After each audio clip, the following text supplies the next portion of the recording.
Brian Mbeumo, what a season he had for Brentford. Will he be following? Could he be heading to Manchester United this summer? We'll get the Spurs angle shortly, Michael. Let's start with you, Mark. Manchester United, long link with Brian Mbeumo. Now they have competition for him. How confident will they be that they can sign him? Well, they'll be really confident because there's been other Premier League sides that have also shown an interest in Brian Mbeumo as well. And actually, he's turned them down to join Manchester United. So the late interest from Tottenham is a spanner in the works, but I don't think it will disrupt this potential deal. Manchester United, as far as they're concerned, are relaxed about the current situation.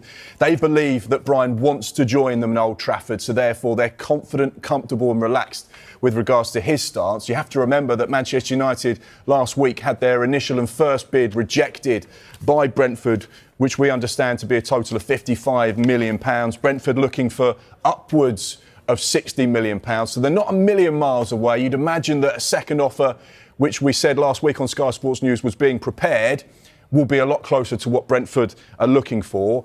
Brian Mbeumo has 1 year left on his Brentford contract with a club option additional year. So essentially he's got a 2-year deal left. So it is going to be a sizable fee that Manchester United are going to have to pay. However, he's not the only target they're looking at. They would be naive if they were to only put all their eggs in one basket, because things change in football and things change very quickly, as Michael knows. So therefore, they do have other options. But right now, it looks like it's going to be a Manchester United situation for Brian Mbeumo. Spurs' interest, just a spanner in the works, to quote Mr. McAdam. Does Thomas Frank's arrival don't quote me. change that? Well, let me just say, Spurs and Brentford have had very good negotiations over the last 10 days or so, and we've been reporting day after day on Thomas Frank's appointment at Tottenham Hotspur. That was never in doubt, and I'm sure people were bored of me saying it every day.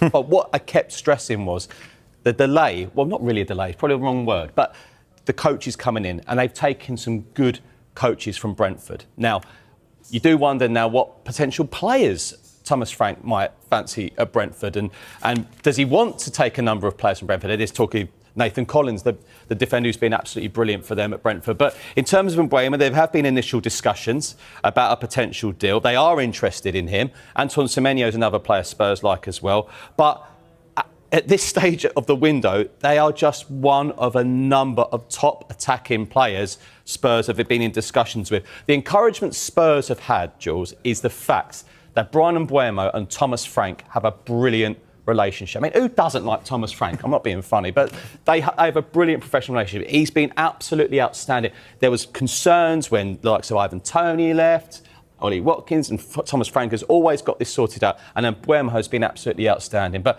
I don't think Spurs are under massive pressure here. If he wants to join Manchester United, there's nothing much Tottenham can do, but they've been encouraged with the fact they get on so well, Frank and Mbeumo. But I mean, could that change his mind, this work relationship he has with Frank? Could that be the decisive factor? Absolutely. I've been at deadline day, I've been at clubs on a deadline day, and a player has arrived and then he's disappeared again because he's got a better offer. Until that contract is signed, it's always possible that something else could come to the table. And that's what happens with these big deals. One phone call, one extra bit of money, one chunk more money for Brentford, and suddenly the dynamic shifts. And that's where you can never say never. And you always have to be prepared for the unexpected when you're talking about transfers. And I think Thomas Frank will be at Tottenham this week. So potential, maybe some in-house media. It'd be interesting to hear about his appointment. He's always very engaging. We love hearing him on Sky Sports News. So the work there starts now. But Spurs, Manchester United, both very keen on him.